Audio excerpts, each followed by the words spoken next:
आज की कहानी है सीरियल सरू की, जिसमें आने वाला है एक ऐसा तूफान जो ना सिर्फ सबके रिश्ते बदल देगा बल्कि नकाब के पीछे छुपे झूठे चेहरों को भी उजागर कर देगा। कहानी में अब जो मोड़ आ चुका है वो इतना खतरनाक है कि हर किरदार की जिंदगी बदलने वाली है। सरू के लिए ये वक्त किसी इम्तिहान से कम नहीं, जहां उसके सामने है वो कड़वा सच जिसे जानकर हर किसी की रूह कांप जाए। लेकिन सरू अब चुप बैठने वालों में से नहीं है। वो जान चुकी है कि वेद, जो उसके दिल के सबसे करीब है, उसे मजबूर किया जा रहा है, और वो भी अनिका जैसी चालाक और खतरनाक लड़की की वजह से। अभी तक सभी को लग रहा था कि वेद अनिका से अपनी मर्जी से शादी कर रहा है, लेकिन हकीकत कुछ और ही है।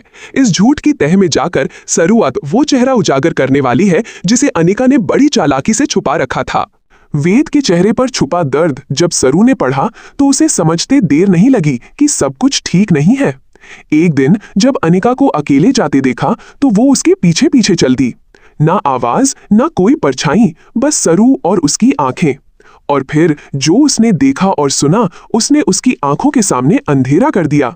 गेट के बाहर से उसने सुना अनिका और तरन की बातचीत, जिसमें अनिका वेद को धमका रही थी रचना की एक वीडियो को लेकर। तरन का चेहरा भी अपराध से भरा था। सरू ने वहीं समझ लिया कि ये शादी, ये रिश्ता सब एक ब्लैकमेल का हिस्सा है। उसका वेदस जिसे वो दिलो जान से चाहती है, आज मजबूरी में एक ऐसी लड़की के जाल में फंसा है जो उसे सिर्फ बर्बाद करना चाहती है। अब कहानी सिर्फ एक प्यार की नहीं रह गई थी, अब ये एक लड़ाई थी, हक की, सच की और अपने वेदसा को बचाने की। सरू ने ठान लिया कि अब वो पीछे नहीं हटेगी। अनिका को एक्सपोज करना है, वो भी सबके सामने। लेकिन ये लड़ाई आसान नहीं थी। पहले उसे तरन से वो वीडियो हासिल करनी थी। वो वीडियो ही असली हथियार था, और तरन तक पहुंचने का एक ही रास्ता था, उसके डर को हथियार बनाना। सरू पहुंची तरन के पास और सीधे शब्दों में कह दिया, अगर उसने उसकी मदद नहीं की तो ना सिर्फ वेद को सब कुछ बता देगी बल्कि पुलिस को भी सबूत दे देगी, और फिर उसका करियर, उसका जीवन सब खत्म हो जाएगा। तरन घबरा गया। उसने सरू की आंखों में देखा, वहां झूठ की कोई परछाई नहीं थी। मजबूरन उसने हामी भर दी। अब सरू अकेली नहीं थी, फुल्ला और रचना भी उसके साथ हो गए थे। तीनों ने मिलकर एक प्लान तैयार किया। सबसे पहले अनिका के घर में वो पेन ड्राइव ढूंढना जिसमें वीडियो थी, फिर उसे डिलीट करना, और आखिरकार अनिका और कामिनी के घटिया प्लान को सबके सामने लाना। लेकिन इससे पहले सरू ने रचना से एक और मुलाकात की, उसे सब कुछ बताया जो उसने खुद सुना था। रचना भी चौंक गई।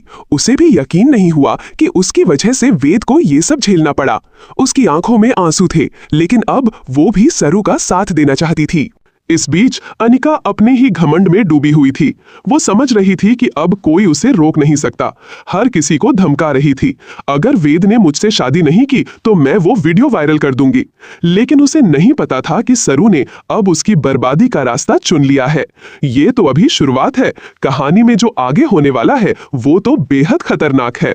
एक शाम जब अनिका घर पर नहीं थी, सरू ने मौका देखा और तरन की मदद से उसके कमरे में घुस गई।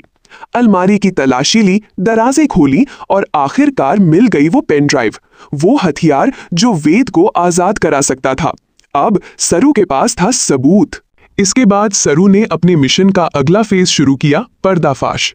उसने फुल्ला और रचना को सब कुछ समझाया, एक प्रेजेंटेशन तैयार की जिसमें सारे सबूत, बातचीत की रिकॉर्डिंग और वो वीडियो थी।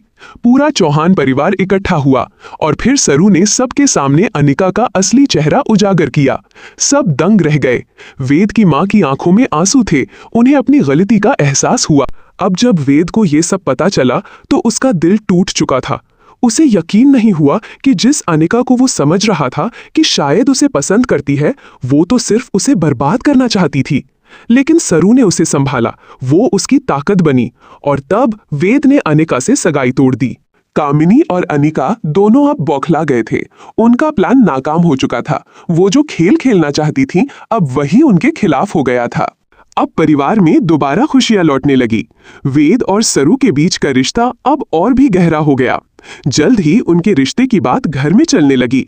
सबने एक मत होकर कहा, यही जोड़ी सही है।